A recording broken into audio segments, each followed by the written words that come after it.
Oke, halo APPers, selamat datang di Pop Up Podcast Politeknik APP Jakarta.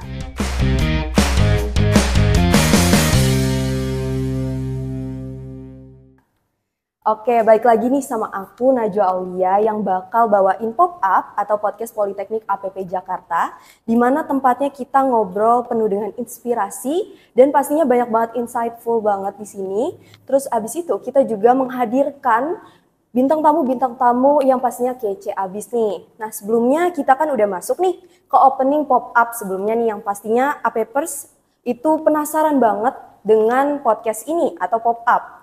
Nah sekarang alhamdulillah kita udah masuk ke dalam episode perdana dan kita masuk dengan tamu spesial kita. Yaitu ada nih di samping aku. Beliau itu kalau kalian penasaran merupakan seseorang yang sudah sukses di negeri Kangguru teman-teman atau Australia gitu. Nah pasti teman-teman juga penasaran kan gimana perjalanannya dari kampus kita tercinta menuju Australia atau go internasional gitu kan. So buat teman-teman yang mungkin punya cita-cita keluar negeri nih kerja atau mungkin sekedar penasaran gimana sih dunia kerja di sana. Nah ini merupakan jawaban tepat banget buat teman-teman dengerin podcast ini sampai habis.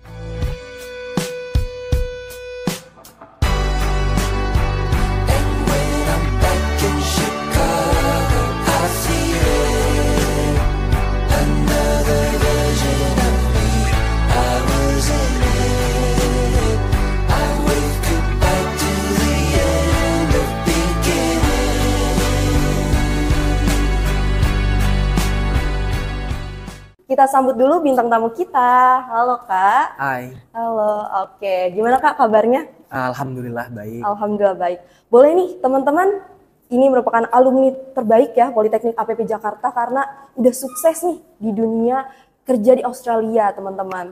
Sangat it's an honor buat aku gitu bisa di sini dan juga bisa ngobrol bareng kakak gitu. Boleh nih kak, mungkin teman-teman juga penasaran, APP Mate, APPers, terserah kakak boleh panggil siapa. Boleh kak perkenalan dulu. Oke. Halo APP Mate, perkenalkan saya Izun Arrozak, saya alumni dari Manajemen Pemasaran Industri Elektronika. Saya lulus tahun 2020 ya, berarti saya kuliah itu tahun 2017. 2017. Oke nih Kak Izun. Jujur aku penasaran banget dan pasti teman-teman juga penasaran banget sama Kak Izun nih. Oke, tapi sebelum kita masuk ke Australia gitu kan, pembahasan Australia kita, aku pengen tanya dulu nih.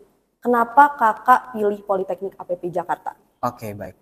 Kalau alasan saya kenapa memilih Politeknik APP Jakarta, yang saya rasakan selama ini adalah kita menang di praktikumnya. Kalau saya lihat dari beberapa lulusan dari kampus lain, mungkin ya yang bukan basicnya politeknik, mereka itu lebih ke banyak materinya, kurang di praktikumnya. Jadi menangnya dari Politeknik APP Jakarta yang selama ini saya rasakan itu kita menang di bagian skill di bidang praktikum. Jadi kita bisa fasih berbicara, kita bisa fasih untuk bertemu dengan orang, mental itu kita terlatih karena kita sering praktikum baik di dalam kampus, di luar kampus. Itu benar-benar mengasah skill kita. Bahkan bisa dijadikan untuk bekal ya. Iya, betul. Baik bekal setelah lulus kita kuliah, baik kerja di dalam negeri ataupun di luar negeri itu sangat terpakai.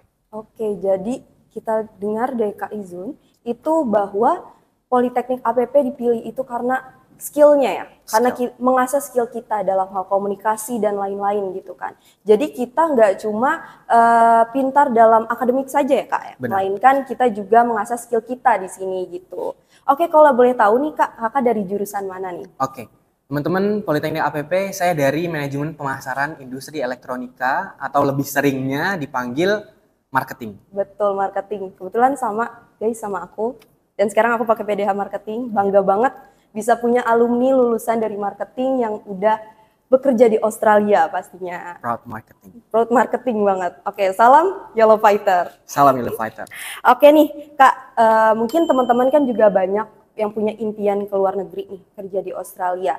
Gimana sih perjalanan kakak nih dari Politeknik APP Jakarta, kok bisa kepikiran gitu? Bisa kepikiran ke Australia, kenapa nggak ya yang lain atau gimana gitu? Gimana menurut kakak? Oke. Jadi perjalanan pertama itu ada kakak saya yang udah di Australia yang pertama. Dan itu membuat saya berinsight gimana cara saya dan bikin planning mungkin dari plan A sampai plan Z, gimana cara saya misalkan saya udah stuck di Indonesia ataupun saya kena nggak terlalu beruntung yang bekerja di Indonesia, apakah saya bisa untuk ke luar negeri meneruskan jenjang karir seperti itu. Dan akhirnya waktu itu saya pernah bekerja di salah satu e-commerce yang besar ya, lumayan besar di Indonesia, dan waktu itu sangat hype karena COVID ya saat itu. Tapi saya kurang beruntung di bagian karir meskipun saya udah di posisi yang lumayan sangat tinggi ya untuk lulusan D3 dan saya sudah menempati posisi supervising ataupun di team leader.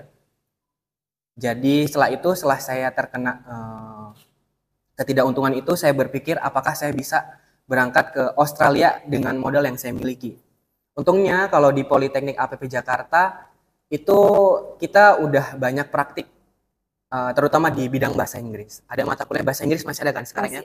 Untuk praktikumnya dan juga untuk teorinya, menurut saya itu bisa menjadi bekal untuk teman-teman sekalian untuk berangkat ke sana. Jadi kalau untuk bekal, jangan pernah, meskipun kalian benci dengan bahasa Inggris, tapi bahasa Inggris adalah investasi kalian mulai dari sekarang yang bisa kalian asah. Barangkali kalian punya worst case, kalian stuck di Indonesia, kalian bisa berkarir di luar negeri seperti itu. Oke, jadi menurut Kak Izun bahasa Inggris itu penting banget ya, Penting. apalagi buat sekarang kita pelajarin karena investasi juga kan buat nanti Benar, kerja. benar. Kebetulan aku tadi juga udah ngobrol-ngobrol sama Kak Izun mengenai Kak Izun yang udah sebelumnya bekerja di Shopee dan sekarang Kak Izun berkecimpung di dunia kesuksesan di Australia gitu, bekerja di Australia. Dan alhamdulillah ya Kak ya, bisa menyempatkan diri hadir di podcast Politeknik APP Jakarta sebagai tamu perdana nih Kak. Oke. Spesial banget berarti buat anak-anak APP. Dan aku makin penasaran lagi nih, Kakak bilang kan bahasa Inggris penting ya buat kita di sana. Nah menurut Kakak, pas Kakak tiba nih di Australia, itu Kakak ada kendala nggak sih dalam bahasa Inggris? Apakah Kakak emang aku udah terbiasa ngomong bahasa Inggris dari waktu di Indonesia, atau Kakak emang benar-benar pemula gitu di sana, masih bingung atau kayak gimana tuh Kak? Oke. Sebenarnya kalau untuk basic, karena kita kan untuk persyaratan atau requirements untuk berangkat ke Australia dengan visa saya saat ini, work and holiday visa, itu kan membutuhkan tes IELTS. Jadi sekiranya untuk berkomunikasi pun itu bukan hal yang menjadi tantangan yang sangat besar.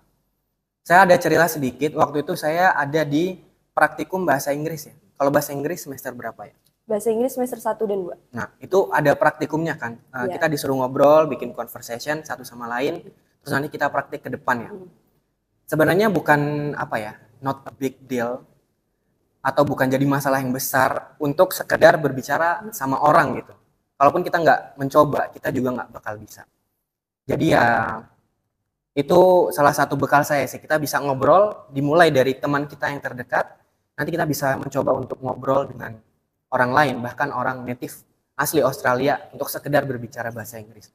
Nggak ada sih, karena kita udah nyoba waktu kuliah, kenapa harus jadi tantangan yang lebih besar ketika kita udah di luar gitu.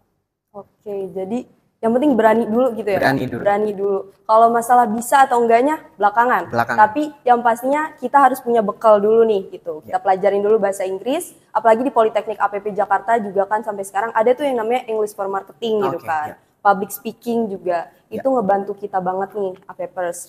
Oke Kak, mungkin kan kalau di sana pas Kakak hadir gitu pertama kali di Australia, apa sih culture shock Kakak di sana gitu? Oke. Culture shock yang jadi pertimbangan saya waktu itu adalah di bidang living cost. Jadi emang kalau kita disuruh requirements membutuhkan uang sekian-sekian yang didepositkan atau didapkan di rekening misalkan sampai 3 bulan, atau nanti misalkan kita sampai di sana sebesar 5.000 Australian dollar, itu akan menjadi tabungan kita gimana kita hidup di sana. Atau yang kedua, kalaupun bekal yang culture shock ya mungkin di bidang ya itu aja, makanan, akomodasi, transportasi itu kurang lebih mahal dari Indonesia. Tapi ketika kita udah kerja, itu bakal jadi hal-hal yang worth it dan kita bisa memenuhinya ketika kita udah punya penghasilan di bidang itu atau di negara itu. Karena yang jadi permasalahan besar adalah ketika kita bertemu antara dua kurs atau dua mata uang yang kita bandingkan. Banyak saya juga selain bekerja di Australia, saya juga bikin konten ya di TikTok mengenai work and holiday visa. Yang sering dibahas atau sering jadi perdebatan yaitu tentang kurs mata uang. Nggak bisa kita bandingin mata uang misalkan yang dolar dirupiahkan atau rupiah didolarkan, itu nggak bisa jadi perbandingan. Tapi yang menjadi culture shock adalah yaitu ketika living cost kita berangkat dari Indonesia menuju ke Australia, living cost yang jadi yang jadi perdebatan atau jadi culture shock ya di bidang living cost itu aja. Oke, di bidang living cost berarti termasuk yang kalau awal gitu hadir di Australia kaget juga ya? Kaget pasti. Biaya hidupnya mahal gitu kan, beda banget sama Indonesia. Benar. Kalau dari segi pertemanan nih Kak, kira-kira ada nggak? Kalau dari segi pertemanan, alhamdulillah ya, dapat teman-teman anak-anak Indonesia yang baik-baik, mereka berkoneksi. Kuncinya kalau kita berangkat ke luar negeri itu, kita harus punya koneksi, minimal. Karena nggak cuman koneksi yang ada di atas kita, misalkan ya, ada anak APP waktu itu junior saya waktu kuliah, karena tahu saya udah di Australia, jadi mereka biasanya menghubungi saya untuk mencari saran atau rekomendasi gimana baiknya mereka sebelum berangkat ke sana. Mereka bisa meminimalisir gimana sih kita bisa bikin living cost yang ngepres dan kita bisa lebih survive di sana. Jadi yang dari untuk pertemanan nggak ada masalah karena saya yakin anak-anak Indonesia pasti ada kumpul-kumpulnya. Iya betul banget. Berarti aku nanti boleh nih ya Kak ya? Apa mungkin calling atau tanya-tanya saran nih? Boleh. Karena jujur aku juga kepincut banget pengen kerja di luar negeri. Apalagi ngelihat sosok Kak Izun, inspirational banget buat kita semua warga APP gitu kan. Mungkin teman-teman juga banyak banget yang di sana yang pengen banget kuliah atau kerja di luar negeri juga gitu kan. Oke nih Kak, sekedar aku pengen tanya dulu. Mungkin kan D3 masih dipandang sebelah mata sama orang-orang. Nah kakak sendiri itu apakah melanjut ke S1 atau kayak gimana nih Kak? Oke baik. Jadi teman-teman gak ada masalah kalian lulus D3 atau S1 karena requirement dari Dijen Imigrasi itu minimal D3, lulusan D3 atau S1 semester 4. Saya sampai saat ini gak pernah melanjutkan untuk sekolah ke jenjang S1, tapi saya lebih memilih untuk bekerja ke Australia karena ini persyaratannya udah memenuhi gitu. Dan saya pun bisa berkarir di sana menjadi leading hand, menjadi supervisor. Itu bukan masalah sih untuk pendidikan ya di Australia. Jadi jangan berkecil hati meskipun kalian lulusan cuma D3, masih ada kesempatan kalian bisa kerja di luar negeri. Kalian bisa melanjutkan sekolah, kalian bisa berbisnis. Tinggal kalian mengikuti apa naluri yang ada di benak kalian dan kalian tinggal merealisasikan. Oke, berarti tergantung orangnya lagi ya tergantung Kak ya? orang. Gimana? Itu S1, D3, D4 itu tuh sebenarnya sama aja teman-teman. Tapi tergantung kitanya gimana kita ngejalaninnya gitu ya Kak ya. Benar. Apakah kita pengen maju atau sukses atau kita memang pengen stuck aja gitu. Itu bukan alasan menurut Kak Izun gitu kan. Oke nih Kak Izun, aku kan dari tadi dengar cerita kakak gitu kan. Dari Indonesia ke Australia, culture shocknya, dari pertemanannya dan lain-lain. Aku penasaran nih Kak, gimana sih kerjaan kakak di sana? Kakak sebagai apa dan kenapa gitu? Kakak bisa, apakah pekerjaan tersebut sesuai dengan passion kakak atau gimana nih Kak? Oke baik, saya jelasin lagi ya, disclaimer kalau untuk bekerja di Australia, kita tahu untuk penduduk asli Australia itu tidak lebih banyak daripada imigran. Dan imigrannya ini untuk apa? Biasanya untuk bekerja, untuk bersekolah. Karena mungkin kalau dihitung ya, penduduk asli Australia itu Jawa Timur kan padat ya. Dari benua Australia yang sebesar itu, isinya yang asli orang Australia mungkin sebesar penduduk Jawa Timur. Sisanya orang bekerja. Di sana basic pekerjaannya itu lebih ke pekerjaan fisik atau ke kasar. Tapi yang bisa saya improve dari skillnya adalah kepemimpinan, leading hand, seperti itu bisa saya asah. Karena di sana cukup mudah untuk saya misalkan yang mungkin lulusan D3 atau mungkin pernah punya pengalaman leading hand sebelumnya, leading di e-commerce yang ada di Indonesia, itu bisa kita asah. Jadi untuk basic skillnya mungkin ya pekerjaannya kasar teman-teman. Tapi untuk saat ini fokus saya adalah ke penghasilan atau uang. Begitu ya. Tapi saya nggak nggak ada sama sekali malu atau apapun itu. Misalkan saya dipandang bekerja di Australia dengan pekerjaan fisik seperti itu. Tapi yang bisa saya tunjukkan ke teman-teman, saya di sini lagi fokus untuk mengumpulkan dana atau menabung yang nanti bisa mungkin saya jadikan bekal untuk kembali ke Indonesia atau melanjutkan pendidikan di luar, kita nggak tahu. Yang penting fokus saya saat ini adalah nggak apa-apa kerja fisik, yang penting saya punya dana atau modal untuk kedepannya seperti itu. Oke, wow. Keren banget Kak Izun, jujur. Karena aku juga lihat kan dari tadi Kak Izun tuh benar-benar excited banget ceritain tentang pengalaman journey kakak di sana gitu kan. Dan pastinya ini juga merupakan bekal kakak sukses dengan semangat kakak ini gitu kan untuk sukses di sana gitu. Oke nih Kak, dan dari tadi aku dengar kakak di Australia itu menurut kakak nih, apa sih Kak perbedaan kerja di Indonesia dan Australia? Karena kan pas kakak kerja di Indonesia itu kan di Shopee. Dan Australia tuh kayak gimana perbedaannya? Oke. Perbedaan tadi udah saya jelasin ya. Kalau di Indonesia mungkin saya kerja yang tidak terlalu fisik karena kita mengandalkan otak kita untuk bekerja. Misal pun kalau sama-sama leading di Indonesia dengan Australia, kalau leading di Indonesia ya kita punya bawahan untuk mengerjakan tugas-tugasnya. Tapi kalau leading di Australia, kita tuh harus berkecimpung juga untuk tugasnya. Jadi lebih ke fisik aja sih. Kalau untuk perbedaan, selain dari yang fisik itu, mungkin banyak orang yang bilang atau pernah lewat di FYP TikTok atau sosmed lainnya mengenai pekerjaan yang ada di Australia. Yang pertama saya lebih mengejar ke kurs sih. Kurs di Australia kalau dibawa ke Indonesia emang besar.